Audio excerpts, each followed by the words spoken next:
Diary of a Single Black Mother. Thursday, December 7th, 2017, Queens. It was one of those weird December nights that didn't make any sense. The air was too warm, like the city got amnesia and forgot it was supposed to be winter. That kind of day where you step outside thinking, this ain't right, because you know by tomorrow it's going to hit you. Mad brick, wind slicing through your coat like you don't even have one on. The streets were quieter than usual, like they felt it too, like the kind of heavy that settles in your chest when you know a storm's coming, but you don't know what it's going to bring. I was always waiting for the knock. Every other Thursday for 2 years, like clockwork. But no matter how many times it came, I was never ready for it. It didn't matter what I was doing, lost in thought, mid-conversation, even during other things. That knock had a way of cutting through it all, sharp and deliberate, like it owned the moment. When it finally came, it was like the whole house held its breath. That sound, loud but controlled, jolted me every time. It stirred something deep in me, something I didn't have a name for yet. But I felt it all the same. Like the knock wasn't just at the door, it was for me. Since yesterday, it felt like everyone had been holding their breath. The air in the house was thick, charged with tension. I wasn't in my usual mommy mode. Kisses and sympathy for falls and scrapes had been replaced with sharp commands. You better figure the F out how to hide that scrape before CPS gets here.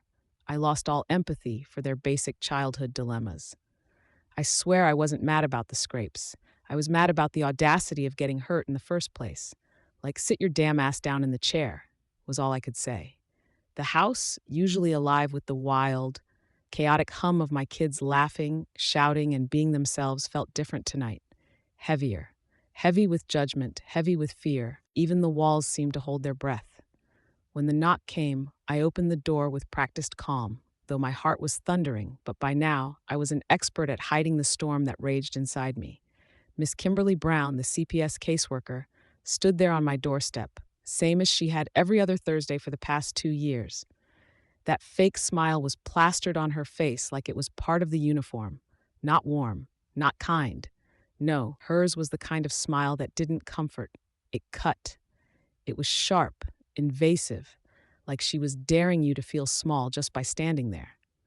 I looked at her, and all I could think was, don't you want to go home? What kind of person spends their days visiting strangers, trying to snatch their kids away? If you knew what it really took to raise children, you'd be out here trying to take the parents away instead. Honestly, is there a CPS for that? A hotline for parents dealing with kids so wild you start wondering if God's just testing you for fun. Growing up, my parents had Haiti. The threat of struggling for food or shoes was enough to keep kids in line. That kind of fear hit hard, but it worked. Here, all we've got are timeouts and a system that pretends it knows what's best for families. So I stood there, staring at her, swallowing all the words. "Good evening, Miss Clark," she chirped, breezing past the door as if I invited her in. Her presence immediately filled the room, her confidence borderline intrusive. I stood my ground, purposefully refraining from offering her a seat.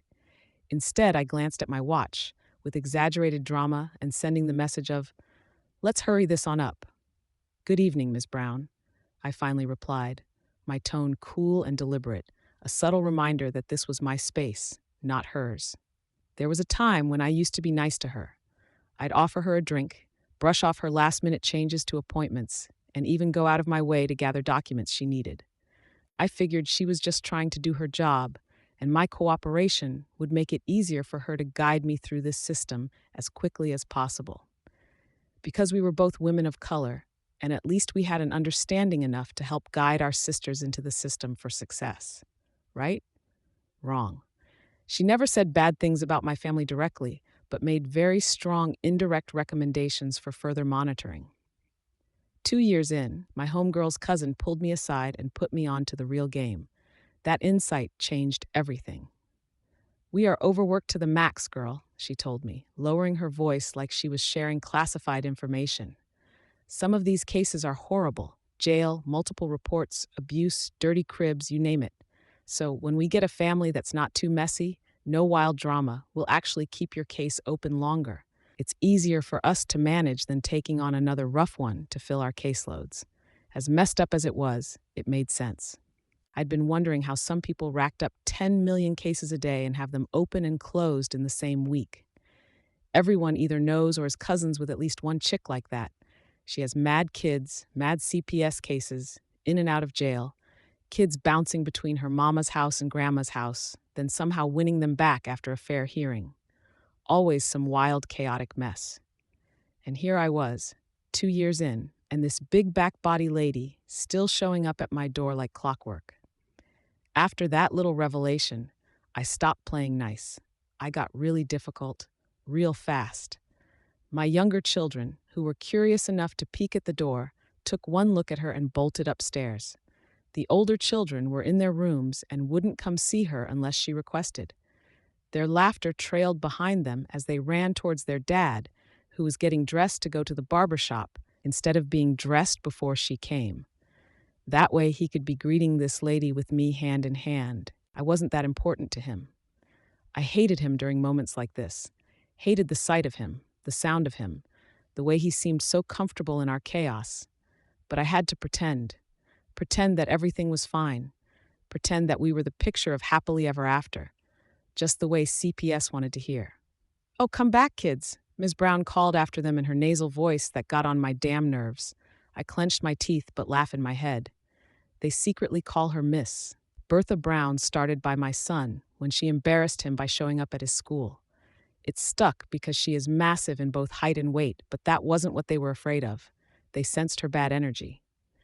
"And how are you, Miss Clark?" she asked, her eyes dragging over me from head to toe, the way a predator sizes up its prey. It wasn't concern, not the kind meant for my child's safety, anyway. Her hatred ran deeper than that, and we both knew it. This wasn't about worry, it was personal. But I wasn't nervous anymore. My spine was straight, my chin held high, and my eyes locked on hers close, letting her know I saw through her. I took a deep breath, forcing myself to calm down. The tension in my chest was real, but as uncomfortable as I felt, a strange realization hit me. I felt sorrier for her than I did for myself. Here I was, standing in my chaos, motherhood, the mess, the fight to be seen and heard by at least a husband. But even with all that, I wouldn't trade places with her for anything. I mean, who are you really when you lay your head down at night? What's left when the fake smiles and clipped words are gone? I wanted to ask her. I couldn't imagine living a life where your job is stepping into someone else's home to tear it apart. So now you're standing here, looking me in the eye, asking me how I'm doing. Really? How do you think I'm doing? How am I, really? Let's see. I'm on my second joint, hoping you don't catch on. I switched my shirt, threw the window wide open, and lit some incense, trying to mask the weight of it all. Most days, I managed to hold it together, but coming home to a lazy husband who genuinely believes that cooking nice food to yam and showing up smelling like rum and other women's panties counts as doing me a favor. Actually, it's enough to make anyone question what they're settling for. I've got a 17-year-old daughter making worse mistakes than I ever did, and a son who's decided he's going to show me through disobedience that he is more of a man than his father, the same father who's let him down time and time again. Do you understand the fight of trying not to lose your teenagers to the bullshit? And guess what else? I am even fighting for me with the illusion that my husband is. All of this while trying to breathe under the weight of your clipboard judgments, your checkboxes that sum up my entire life in black ink. But sure, I'll play the game. I'll give you the polite version. "Everything's normal," I said, forcing my voice into that calm, measured tone I reserve for people I can't stand. My fake Claire Huxtable voice, the one that's all grace and poise while hiding the storm underneath. Kimberly Brown was the walking stereotype of a CPS caseworker, nosy by nature, childless, and radiating the energy of someone who probably hadn't felt a man's touch in decades. Perhaps she had been pretty once, back in the day, but those days were long gone. Now, she had no edges, her belly completely swallowed what might have once been a booty, and her wardrobe was an absolute mess. It wasn't even about having a different style. She was pushing 50, but still rocking tights and Uggs like she was fresh out of college. I really wanted to tell her, "Girl, nobody wants to see all that." It was actually hard to look at. The whole vibe was tacky, and she wore it with the kind of confidence that made it worse, strutting like her soggy booty was a blessing to the world. The audacity was almost inspiring. Almost.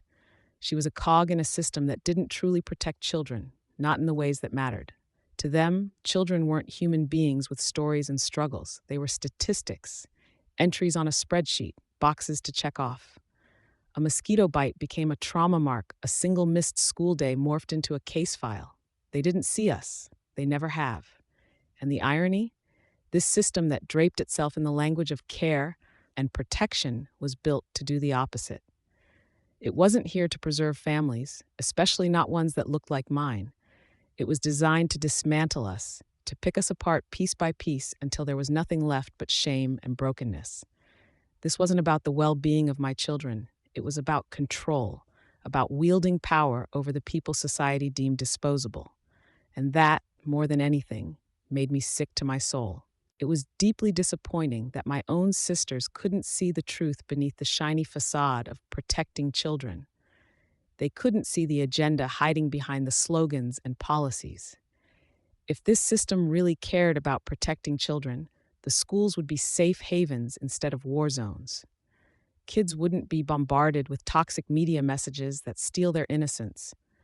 The food they eat wouldn't be pumped full of harmful additives, and parents would actually have access to resources that align with their cultural values and realities, instead of being told how to raise their children by a playbook that was never written for them.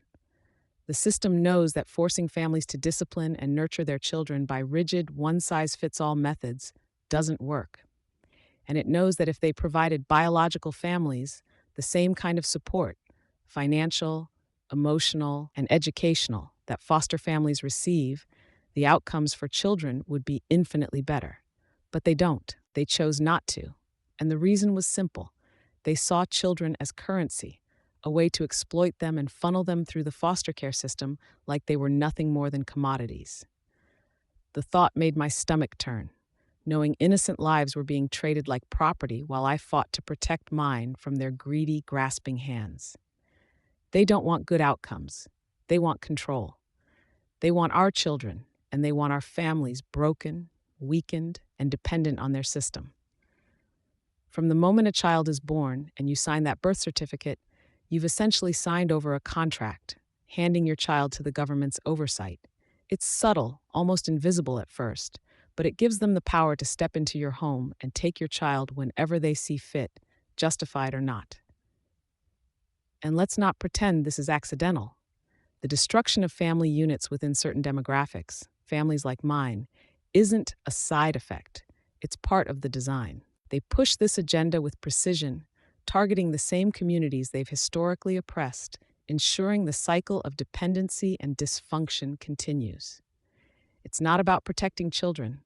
It's about perpetuating control, breaking the bonds that make us strong, and keeping us enslaved to their system, generation after generation.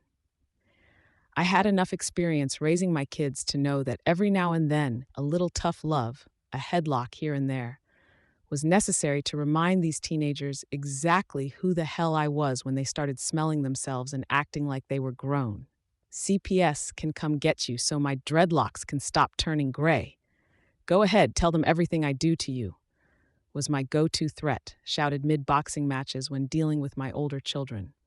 It was equal parts frustration and humor, but it got the point across. I wasn't about to lose control of my household, no matter how much they tried to test me.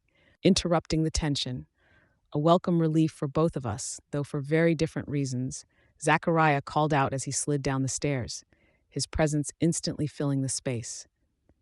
"What a guan, Miss Brown?" He greeted her in his thick Caribbean accent, his smile easy and confident like he didn't have a care in the world. It was the kind of charm he wielded effortlessly, even when everything around him was a mess. I was secretly jealous of it. Brown's demeanor shifted instantly. Her professional mask cracked just enough to reveal a hint of something else, something softer, maybe even flustered. Zachariah's easy charm had that effect on people, though it didn't impress me in the slightest. Still, I caught the flicker in her eyes, and it told me more than her clipboard ever could. She cleared her throat, regaining her composure as quickly as she'd lost it. But I saw it, and for a moment, I wondered who was really in control here. I leaned against the doorframe, letting the silence stretch just long enough to feel uncomfortable. Whatever game Ms. Brown thought she was playing, I was ready to flip the script. This was my house, my family, and my fight. What she didn't know was that I had my own plan, and this little visit, it was just the beginning. Dear Diary, there's a strength you find when CPS shows up at your door, the kind that holds you together when everything feels like it's falling apart. You stand there, heart pounding, while strangers judge your life in a glance, like they could ever understand what it took to hold it all together. They don't see the nights you cried in silence, the meals you barely held to get together, the prayers you whispered into the dark hoping Jah hears it. They don't know the love that fills these walls, the bond that keeps this family together through it all. But I know. I know what I've built. I know what I've fought for. And no clipboard, no caseworker, no system is going to take that away. My family is mine to protect, and I'll fight with everything I have to keep us whole. Part 2 is on its way, and trust me, there's more to this story as Zachariah comes into play. If you've been here with me so far, I'd love for you to share this journey with someone who needs it. And if you're ready to stay in the loop, don't forget to follow along. There's so much more to uncover, and you won't want to miss it. With love and resilience, Leo Ness.